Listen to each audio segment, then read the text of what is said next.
Welcome to Massive Passive Cash Flow, the podcast that guides professionals to financial prosperity. Join our community and let's start building your wealth. Here's your host, Gary Wilson. Welcome back to the Massive Passive Cash Flow podcast. I'm Gary Wilson, your host. I'm so glad to have you back listening or watching the show, if that's what you're doing on YouTube or Facebook, whatever. We're glad to have you here. We got a great guest today, Levi Rodgers from beautiful Texas. I won't give you all the details because I'm going to let Levi do that.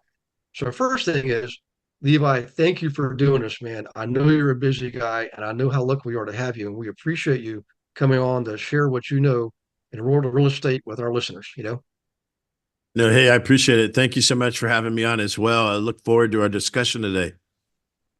I am too. I was reading a little bit about you, and I'm like, I love these. These are my favorite ones. And if you could, to start off though, people, I mean, a lot of them don't even know me, but they probably don't know you. They're going to after this though. So, but if you could give them a little context, like, like I said before, none of us were really born saying I'm going to be a real estate agent or investor. We were born saying I'm going to be, a doctor, a lawyer, accountant, and a cowboy, whatever. But what was the transition for you? What were you doing prior to this, and what was the transition moving into real estate? Was there a trigger moment, an inspiration, just something you've always liked? I mean, whatever it is, if you can share, that would be great.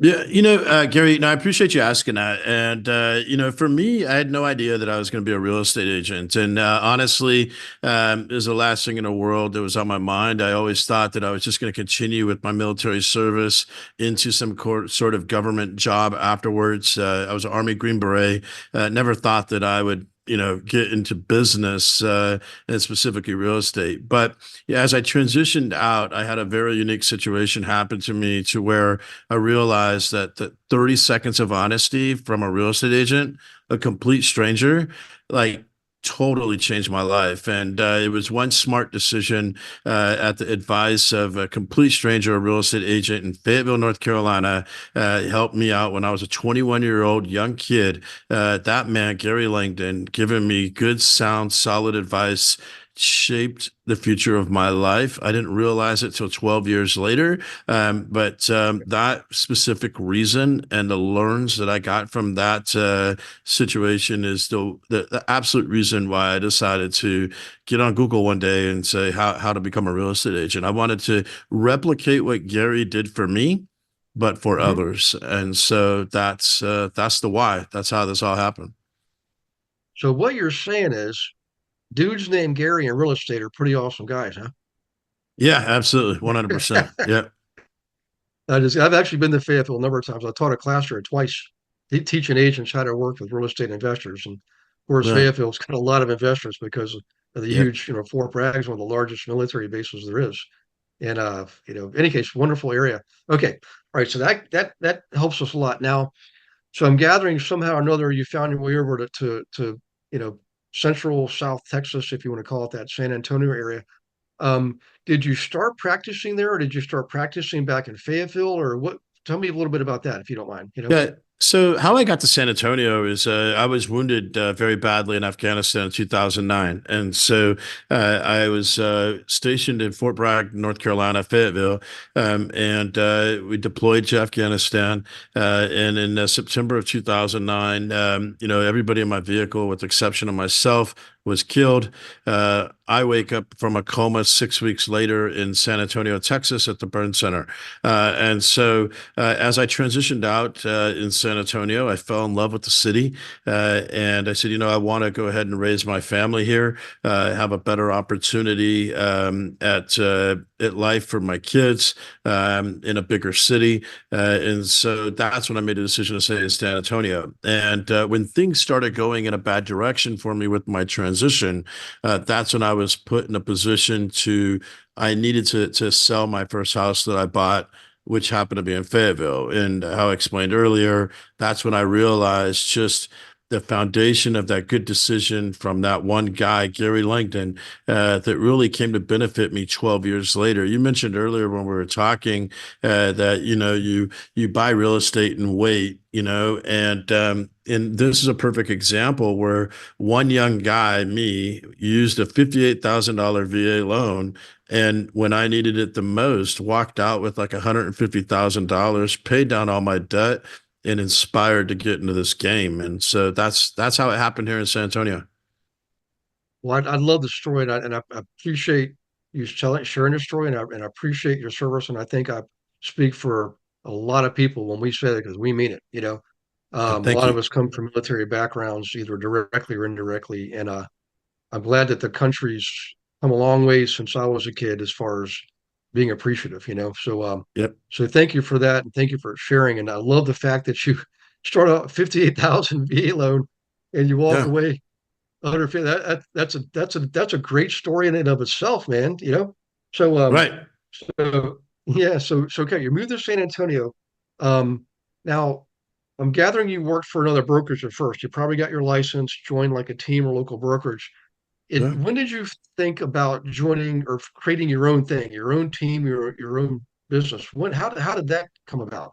That's a good question right there. So I started off as an individual. I didn't get into this game to make money. I got in this game to provide impact on my people. Huge military population here in San Antonio, and just being transparent. One day I was in a meeting with the broker at the Remax office I was at, and she had got up to go use the restroom or something, and she had left her files there. And I was like, you know what? Being a good Green Beret, let me see what the heck's in there. And so I open it up and I look at it, and it was the entire company's numbers by agent. And here I am, a oblivious brand new real estate agent, have no idea how much money you can make in this industry. I got in it for impact, not opportunity, right? Yeah. And so I'm looking there, and I saw this line with this agent that I had met, and she had made like $25,000 that month. And I was like, holy smokes, somebody can make that much money in a month? I was completely oblivious. So when she got back, I was like, hey, Kate, I got to admit, while you were up and away, I looked in the book in a little folder that you have here, and I saw that this agent made $25,000. And she goes, hey, sweetie, that's a short month for her. Let me show you the rest. That Whoa. moment right then, it was that moment, that the defining moment for me, where I was like, you know what? I could take action and I could change the course of my family forever. And then from that point on, it was game on. I started hustling, started grinding. I went to work, never compromising my representation of people, families. And I found out that lesson that Gary Langdon, that original agent, that gave me, that was the recipe, not only to just fulfill my dreams of having an impact, but to make a lot of money in this business as well. And so I operated as an individual at a Remax, and then I decided, you know what, I'm going to start a team. Got into business with Zillow. Zillow and I have a great partnership. They have helped me grow at a rate to where I just wouldn't have been able to grow. And I started my team. Then I bought a Remax franchise myself, and bought my Remax franchise, and just went out on my own. And that lasted about 5 years. I fulfilled my obligation with them. But one of the things that I realized, and Remax was a great organization, they treated me very well. And so I have nothing bad to say about them. But the constraints that a publicly traded franchise had on me and my business growth, it created some problems with me with some of my partnerships that I had. And so I decided to create an independent real estate company where the buck stops here, so that I can just better support our shared customers that we have with some of our partners, and then ultimately just better support the opportunities that we give to our agents as well. Yeah. And so that's how I got here as an independent real estate company. Awesome. Well, your Dave Liniger, and unfortunately his wife had passed away, earlier on, but great American story, starting from scratch and building that thing. I mean, blood, sweat, and tears. And if you ever read the book, uh, I can't remember the name of the book now. I'm drawing a blank, but it might have been his Yeah, only book, one of the best books I've yeah, ever written or read, excuse me. And I yeah, never forget the end, the last chapter, the last paragraph, the last sentence was, "Never hit your dreams with somebody else's wagon." yeah. And I never forget that. But there's a story in that book about him when the times got tough. He was already at the top of the game, but things got so tough. There were days when he would get down on his hands and knees and work out mailings that they were sending out well after Remax had been started, launched. I mean, they already had hundreds of offices and thousands of brokers and so forth. But it just goes to show you the true grit that's required when you build a business.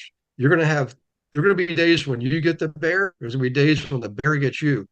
And the true test of success is not how well necessarily how you do in an up market, because anybody can make money in an up market.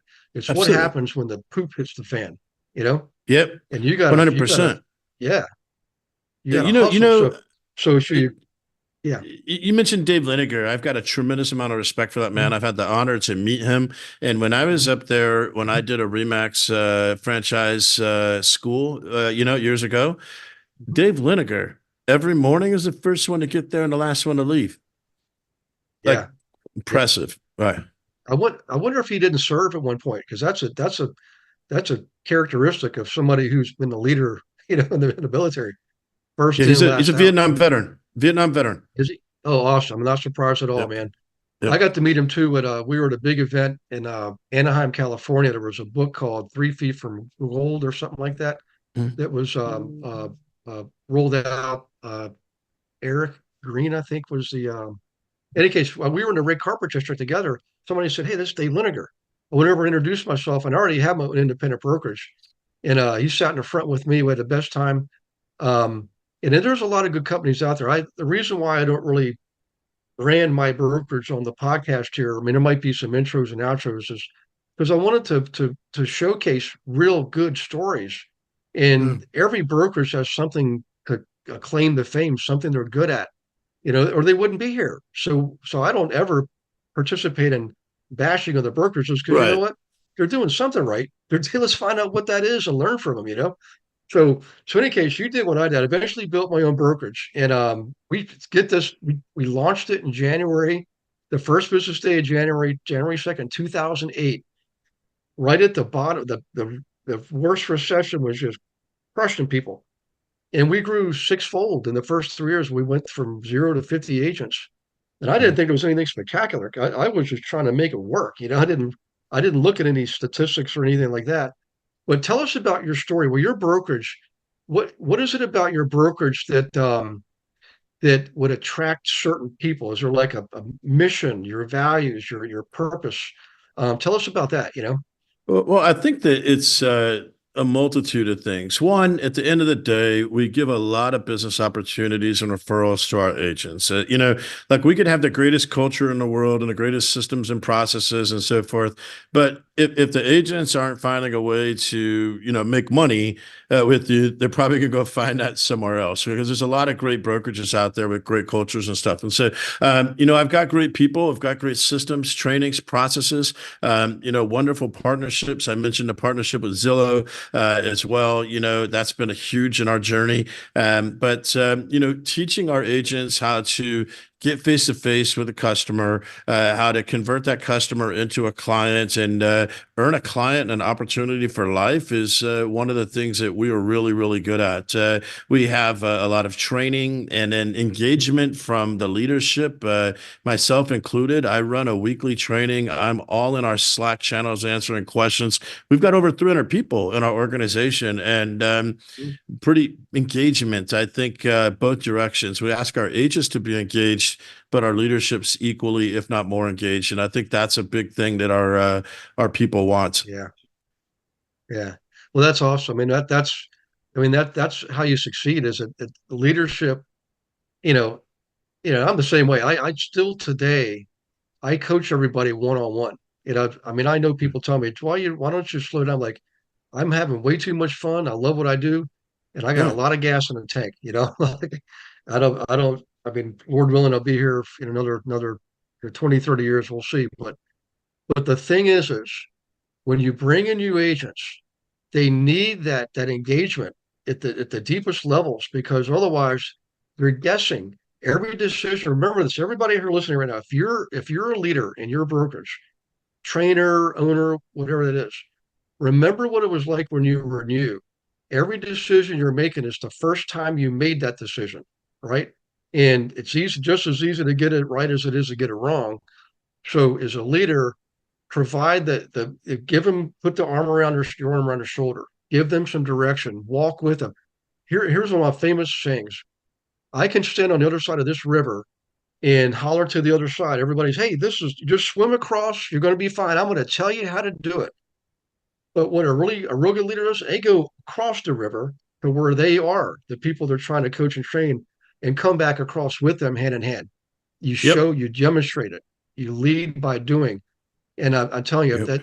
I mean, Levi is a perfect example. He's doing it right now, guys. And your brokerage, how many years in service? How big have you gotten? What areas you serve? That kind of thing, you know? Yeah, so I started my journey in 2010, and so we started this independent brokerage in 2018, and so we're since then, right now we're headquartered in San Antonio, Texas. We have a team in Austin, Texas, and a team in Killeen, Texas, right now. Cool. Well, you're now. Do you have the expansion plans like across the state of Texas, or what's the future look like? You know? Yeah, so that's interesting you asked that. I'm never gonna ignore opportunities, but I'm never going to take opportunities that will compromise my commitment to those that have helped us get where we're at. So every time an expansion opportunity comes up, I weigh the cash expenditures and the time expenditures versus the ROI on the people I already have. And so we have more of a slow-paced growth in that regard. And so I think that once we hit a point of diminishing return in terms of growth in our market, then we'll look towards other markets. And so, but Yeah. right now we're very comfortable in San Antonio, Austin, and Killeen. But also I'm not an idiot either. If there's a great opportunity that makes sense and I don't compromise my commitment to my people that are with Yeah. me, we'll go ahead and act on it. We're very how would I say this without sounding, let's see, tooting my horn or nothing, but the company is in a good cash position. And one of the biggest commitments I have to my people is being financially responsible. So yeah, so that's that. Expansion into ancillaries and so forth is certainly on the slates. But in terms of other locations, there's nothing planned right now. Did you know that you can participate in class every Monday? We call it Monday Night Live, 7 p.m. Eastern, with me and dozens of other investor agents from around the country, in fact, the world. Every Monday, totally free. No selling, no recruiting, just straight up education on anything and everything in real estate. And we have a lot of good guests coming on once or twice a month, bringing in expertise on subjects like how to buy a house with crypto. Okay. How about them apples? What about AI? How's AI affecting our business?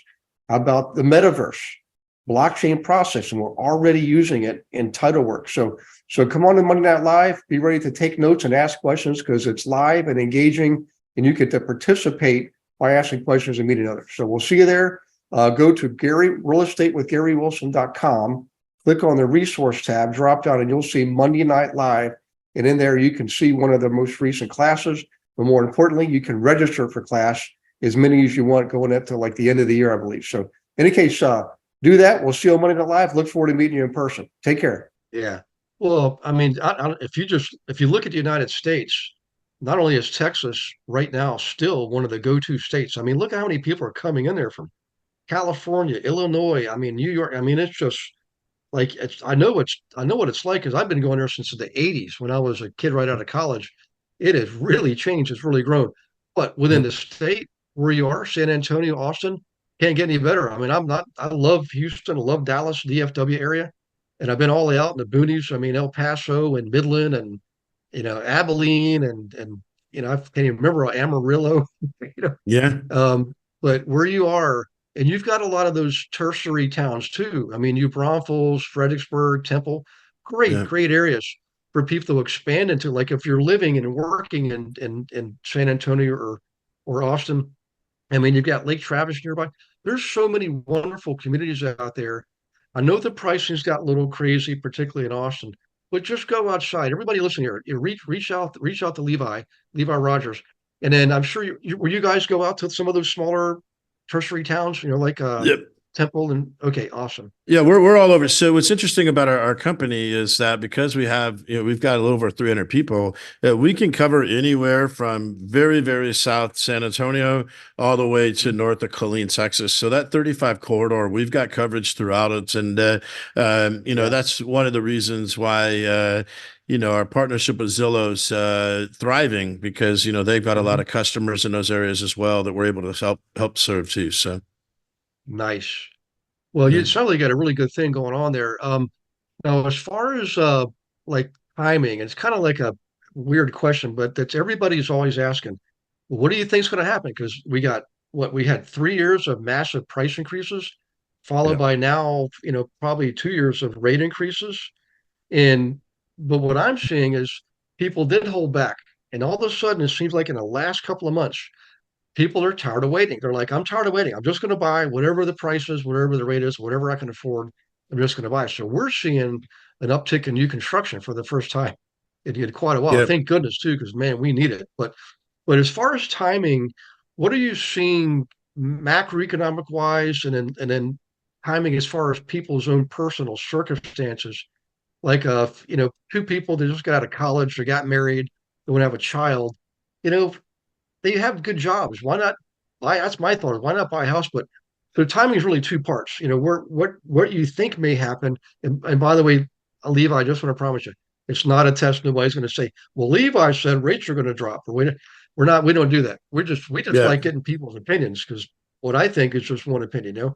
But if you could share a little bit about that, the timing for people Yeah. and timing economically too. I think real estate's hyper local, and a lot of people fail to realize that they'll read a national magazine or news article that says, "Hey, the world is ending in real estate," or real estate home prices are higher than they've ever been before.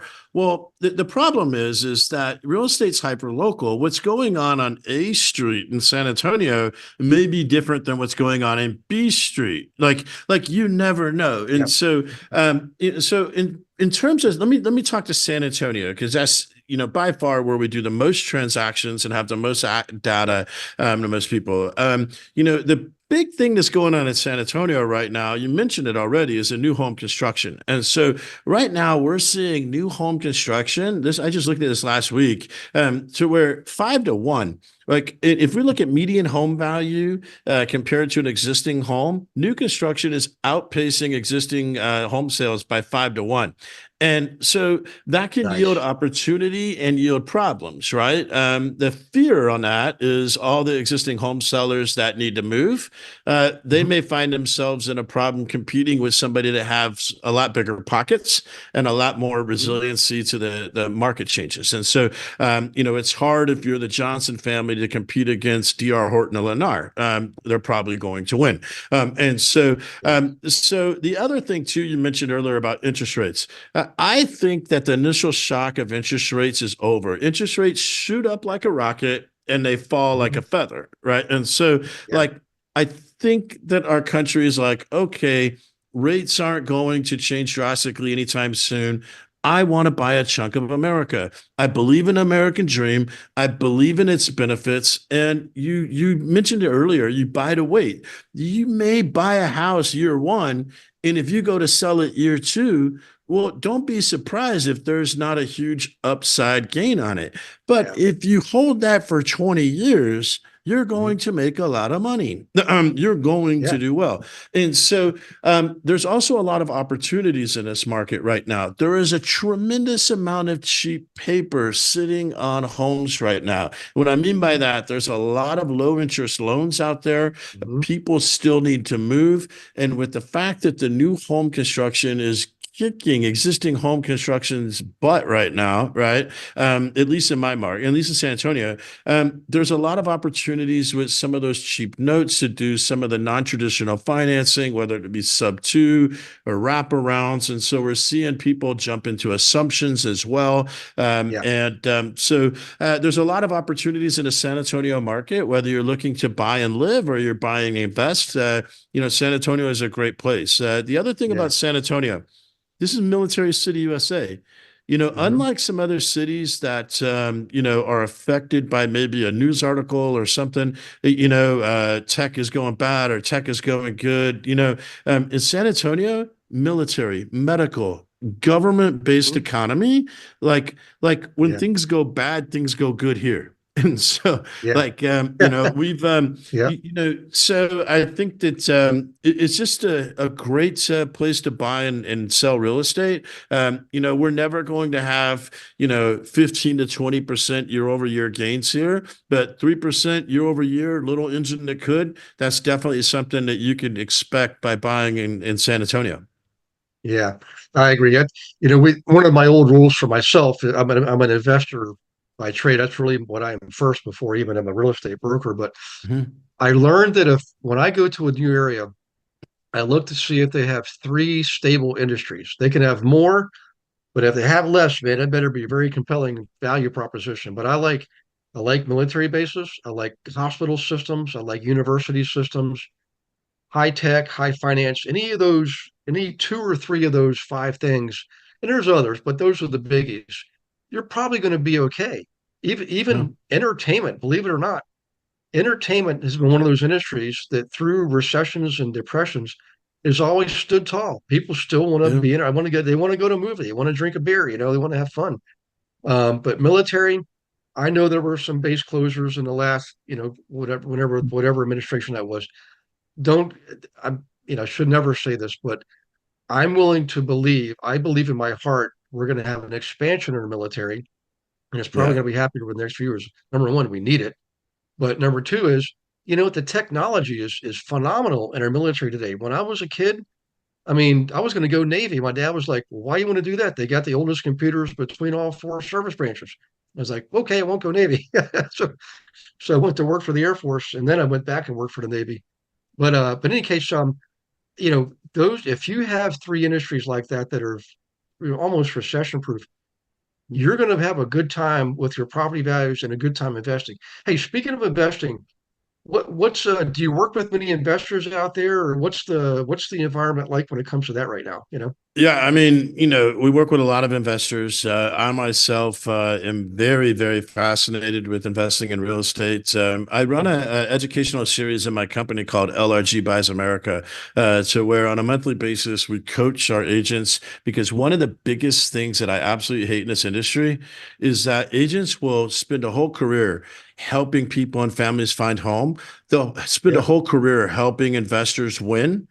But imagine a world if every agent took a little bit of that time, a little bit of that knowledge, a little bit of that access to information and opportunity and used it for yeah, themselves. And so I am very intentful about helping our people, just embrace a culture of investing, and so I've got two folds. One, I focus on my own personal portfolio of residential real estate. Also, we help coach our agents on it as well for themselves, and we work with a lot of investors. Like I said, one of the yeah, biggest things that we are doing right now, we created a partnership with a company called Assumable.io. yeah. Assumable.io, what they do is they aggregate all the assumptions on a nationwide. They've one of the first people to the game on that. We're doing assumption seminars as well. So we're really helping investors get some of those non-traditional properties because a lot of the folks that are on the market right now, it's because they have to, not because they want to. And so Right. they still need to move. And so, in some of these homes, let's say they bought their home a year ago or 2 years ago, and they may not have the equity in it, or they don't have the taste to rent it out and hold it for themselves. Well, one of the Mhm. biggest assets they may have is their cheap note, or their low rates. And so we're working with a lot of investors to acquire some of that paper here in San Antonio. Nice. Hey, if you don't mind me asking, I like to ask this to everybody. Is there a favorite technique you have? It could either be for growing your business, like attracting agents, or could be like a marketing technique you guys are just really mastered, or even something when it comes to investing, like how you're identifying good investment areas of properties. People are always looking for a golden nugget. So I always like to ask people to share not your entire war chest, but just something that can really help people. And that's really what we're all about is we Yeah. want people to be more, we want a rising tide lifts all ships, right? So 100%. Yeah, as you say that, one of the things everybody's usually quick to give the golden nugget that's gonna, help you get business or something. But I'm gonna share something that's helped me keep business and help me, retain customers, retain agents, and prevent problems. And it's something I learned in the Army. And whenever I was a A team commander, I was a commander of a Special Forces A team. And before we would enter into any operation or any mission, one of the first things that we plan isn't the infiltration, it's the exfiltration. How the hell am I going to get out of here if things go yeah, bad? If I show up on the objective and I'm expecting 3 people with AK-47s, but when I arrive there, there's 30 people with machine guns. What am I mhm, going to do? What's my plan to do that? The time to be planning for the worst case scenario isn't when the worst case scenario arrives. And so, right, one of the things that came to mind when you asked that question, pace plan. Have a pace plan. mhm, Primary, alternate, contingency, emergency.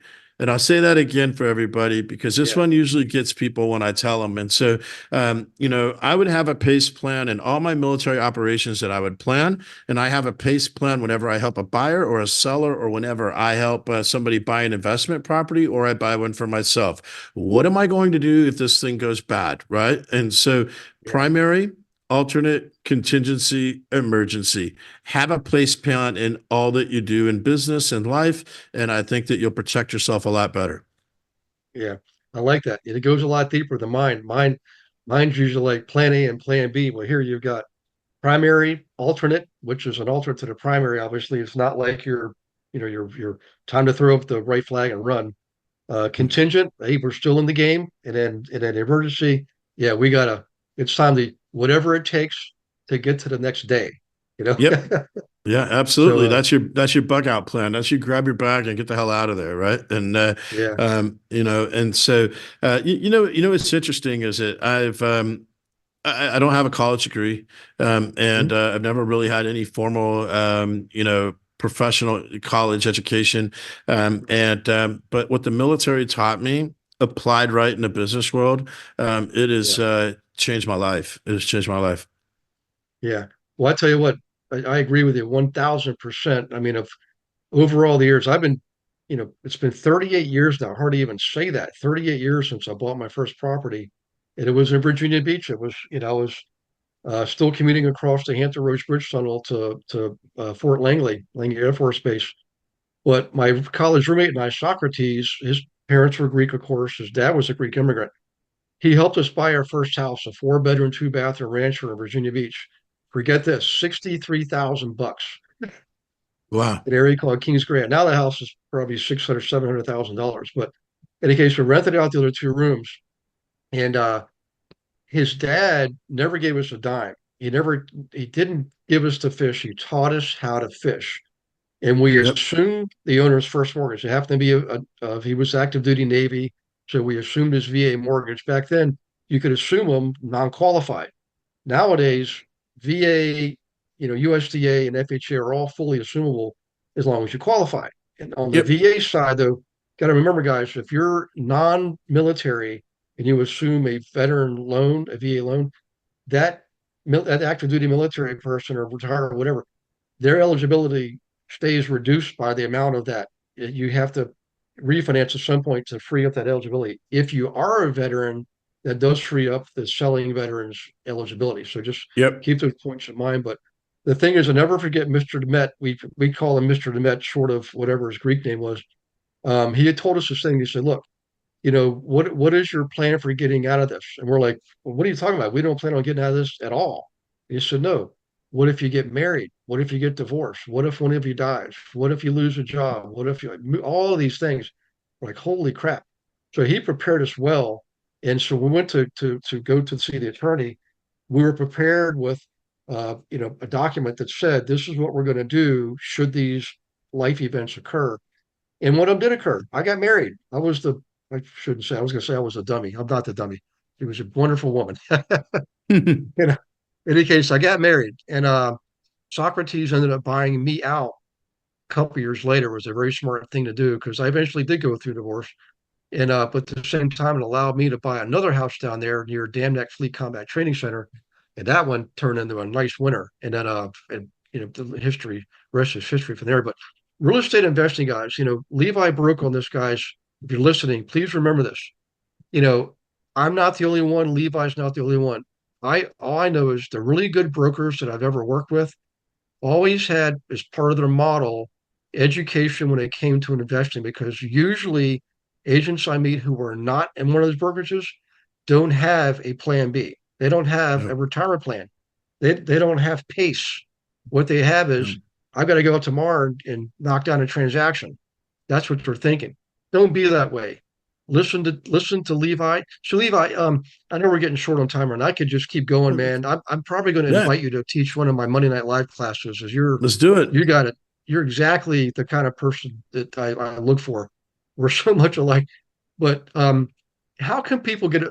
Let's say there's agents that are moving to Texas, or they're in Texas, and they want to join you, and even consumers. How do they get a hold of you, man? What's a website, contact information? Yeah, you can reach out. We're pretty easy to find. Levi Rodgers. You can Google me. There's a lot on the internet there. Our website is lrgrealty.com. And my direct email is levi@lrgrealty.com. We're here 7 days a week from 8 a.m. to 8 p.m. So just give us a call. Somebody will get you connected with me. I can't promise I'll be able to meet the same day or anything like that, but I'll meet with anybody and just get on our calendar, and we'll help you get there. If I'm not the best person to help you, I've got 300 people in my company that I'm sure somebody in our company will be able to help you get where it is that you're trying to get.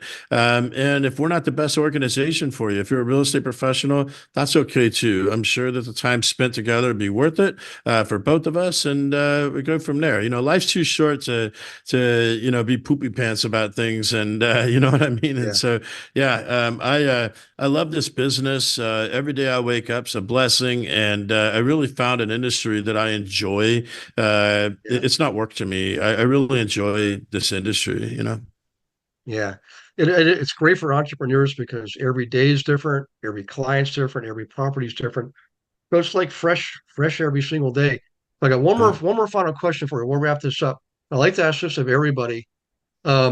What digging deep, what really inspires you? What drives you? Is it, your parents, children, your military service, looking, it's you're serving the clients, anything, what really gets you up in the morning and hit the ground running every day? Yeah. 4 men lost their lives under my direction, and I Mhm. lived. Yeah. It wasn't always easy for me. I wear this bracelet every day of my life. It has their names, Brad, Sean, Josh, and Rasul. They're all in the same vehicle as me. Um, Mhm. I have adopted a mindset to where the best thing I could do to honor their memory is live the most amazing life possible. Over Yeah. my shoulder there, I don't know if you can see it, but you Mhm. can see there's a vest in the corner there. Yep. You can see it right under that Spurs jersey. That Yeah. very vest was the military vest that I had on when I was wounded. Our logistics director here at the company was the Mm-hmm. guy that pulled me out of that burning vehicle, Pedro Solis. Wow. He worked with me in Afghanistan. He's still here by my side. The handle on the back of that vest is what he grabbed me by and dragged me away from that burning vehicle. It's that experience that happened to me, Yeah. and that commitment to continue as a leader in my retirement that gets me up every day. Yeah. So Well, that's the most awesome answer I've ever heard, man. You know, and I appreciate you sharing that. yeah, I never thought about why that handle's on the back of the vest, and now I know. yeah, You yeah, know, that's it. Yeah, you yeah, know. I mean, it's just, and the thing is when you come close to death like that, and I've met other people who've had other experiences and I'm one of them. I'm one of those people that I was, literally resuscitated, and it changed me. It's like, and I don't mean I'm probably one of the happiest people you'll ever meet, but one of the reasons is I have such a deep appreciation for life. You know, yep, I just don't take any day for granted. I mean, I'm 61 years old. I exercise not once, but twice a day, Mm. because I like to be outside. I don't want to be inside. I want to look at the TV. I want to be out there with the trees and the birds and the animals and other human beings. And I live a life of giving and sharing. And you're doing the exact same thing. It's Mm. something, it just does something to people. And sometimes God needs to hit us over the head, not with a 2x4, but with a 4x4 to get Yeah. us to wake up and really appreciate life and this beautiful gift that we've been given and share with others. I like to tell people, you know what? Don't think of life as an or equation. Well, I can either do this or I can do that. No, it's an and equation. You can get way more out of your day than you can possibly imagine right now. Just hit the ground running every day. Keep swinging the bat. Don't quit till Yeah. you're out of breath at the end of the day. I mean, give it everything you've got. Serve others, like Zig Ziglar, wonderful man from Texas, by the way, via South Carolina, said it famously. If you just simply help enough other people get what they want, you'll get plenty of what you want. If you help other people have a better life, there's you can't have a better vocation. Yep. So, in any case, man, thanks for sharing. I know that comes from the heart. Yeah. Very much appreciated. Very very deeply felt. And God bless you and your Likewise. family, Levi, and your loved ones, and everybody listening. God bless you and your loved ones. And we will see you on the next Massive Passive Cash Flow podcast. Thanks for listening to this episode of Massive Passive Cash Flow. Be sure to go to realestatewithgarywilson.com to join our community and start building wealth today.